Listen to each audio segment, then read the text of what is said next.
Tomorrow, the voters of Florida have a very clear and important choice to make between a bold conservative and a vague moderate.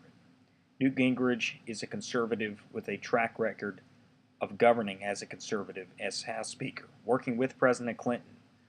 He fought for lower taxes, anti-crime legislation, less spending, ethics reform, tort reform, welfare reform, intelligence funding. These are all things that Newt Gingrich fought for as Speaker, accomplished, and in some cases, such as welfare reform, the capital gains tax cut, and anti-crime legislation, which led to reductions in crime nationally. These are things that have had a positive and lasting effect on American society. So, Newt Gingrich is a proven conservative with a track record. Mitt Romney has a record to run on, certainly, but there is no doubt that Mitt Romney has shifted positions on a series of issues, whether it be abortion, whether it be campaign finance, whether it be public mandates for health care. These are all things that Mitt Romney, amongst other things, that he has flip-flopped on. We need a conservative, not somebody who is a conservative just to win the next election, but somebody who has actually governed or led as a conservative. And Newt Gingrich has led as a conservative. Mitt Romney led as a moderate. Frankly, Mitt Romney runs as a moderate, even if he thinks he runs as a conservative. So the choice for Florida voters is between a vague moderate and a consistent, bold conservative. Nancy Reagan recently said that Newt Gingrich was the person that Ronald Reagan passed the torch down to. And if you think about it, it really is true. In 1980, Ronald Reagan ran on a very bold platform of a strong national defense and free market economic policies. In 1994, running on ethics reform, running on a fiscally conservative and pro-growth platform, Newt Gingrich helped Republicans regain the House.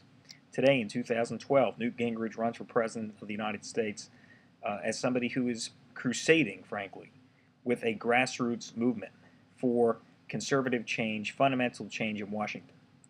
Mitt Romney has his group of establishment supporters and such that are more moderate, more vague.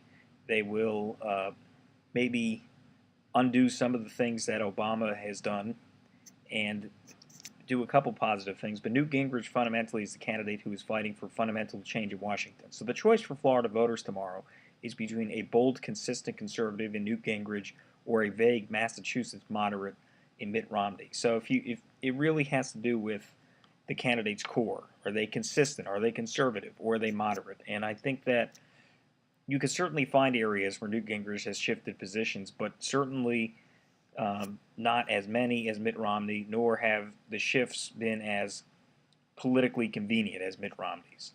So it again comes down to a bold conservative versus a Massachusetts moderate. That is the choice Florida voters have tomorrow.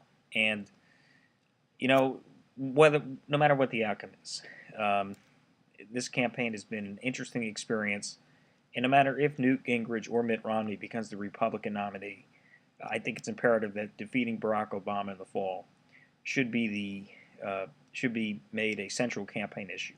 How are you going to beat Obama, and how are you going to govern this country? That should be the two central things that we talk about during this primary process, whether it's Gingrich or Romney. Because let me tell you, Gingrich or Romney would be far better. No matter which one of them you support, would be far better than Barack Obama. To Barack Obama, in some areas, he has been a miserable failure. In other areas, to paraphrase what another president once said, he has not led, we will. And what I mean by that is the American people are going to take back their government and fight for fundamental change in Washington. And this administration has failed in that front. Team Gingrich has really, we've had a pretty good week. Despite what the poll numbers have said, we won the endorsements, two very prominent endorsements, one from a Law and Order actor, former U.S. Senator Fred Thompson, and also from former presidential candidate and Godfather's Pizza CEO Herman Cain. And I appreciate Herman Cain's endorsement because I think that Cain has a lot of support within the Tea Party. He is well respected within the conservative ranks. He's a smart man when it comes to business, and I think it's a pretty big endorsement. So my hope is that Floridians tomorrow will choose the consistent conservative over the Massachusetts moderate.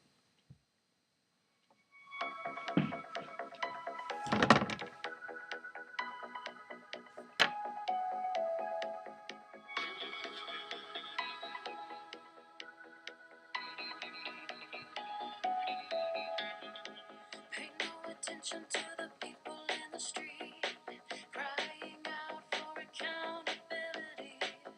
Make a joke of what we believe, say we don't matter cause you disagree. Pretend you're kings, sit on your throne, look down your nose at the peasants below. I got some news, we're taking names, we're waiting now for the judgment day. I am America, one voice, united we stand. I am America, one hope to heal our land. There is still work that must be done. I will not rest until we've won.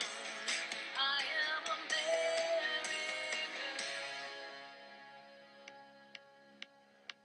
You preach your tolerance but lecture me.